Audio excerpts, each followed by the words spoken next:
The zombie war came unthinkably close to eradicating humanity. Driven by the need to preserve the first-hand experiences from those apocalyptic years, while they still exist in living memory, Max Brooks traveled across the planet to find and record the testimony of men, women, and sometimes children who came face to face with the living, or at least the undead, hell of that terrible time. World War Z is the result. Some of these voices were chosen for the uniqueness of the perspectives and information they provide. Others are included because they speak for hundreds of millions who were forever silenced. Never before have we had access to a recording that so powerfully conveys the fear and horror, and also the brave spirit of resistance that gripped human society through the plague years.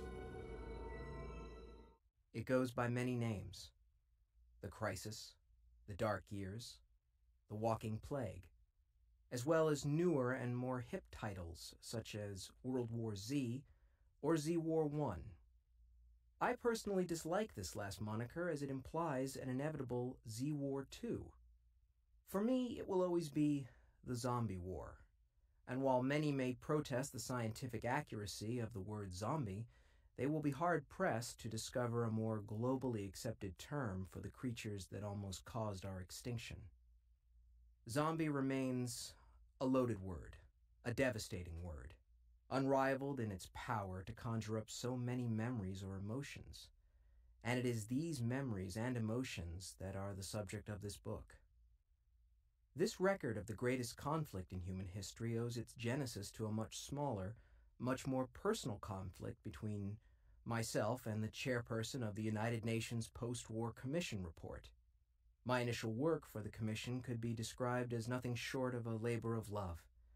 My travel stipend, my security access, my battery of translators, both human and electronic, as well as my small but nearly priceless voice-activated transcription pal, the greatest gift the world's slowest typist could ask for, all spoke to the respect and value my work was afforded on this project. So needless to say, it came as a shock when I found almost half of that work deleted from the report's final edition. It was all too intimate, the chairperson said during one of our many animated discussions. Too many opinions, too many feelings. That's not what this report is about. We need clear facts and figures, unclouded by the human factor. Of course, she was right. The official report was a collection of cold, hard data, an objective after-action report that should allow future generations to study the events of that apocalyptic decade without being influenced by the human factor. But isn't the human factor what connects us so deeply to our past?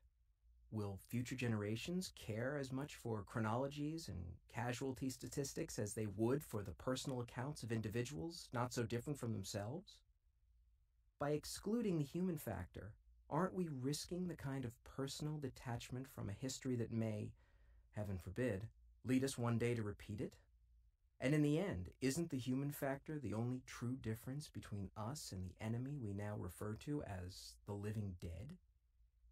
I presented this argument, perhaps less professionally than was appropriate, to my boss, who, after my final exclamation of, "We can't let these stories die," responded immediately with, "Then don't.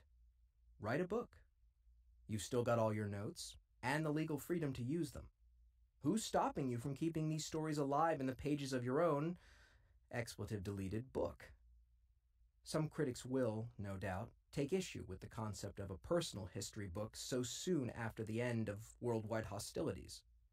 After all, it has been only 12 years since VA Day was declared in the continental United States, and barely a decade since the last major world power celebrated its deliverance on Victory in China Day.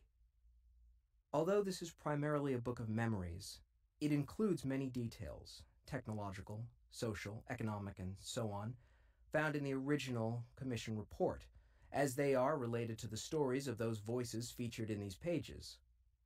This is their book, not mine, and I have tried to maintain as invisible a presence as possible. I have attempted to reserve judgment or commentary of any kind, and if there is a human factor that should be removed, let it be my own.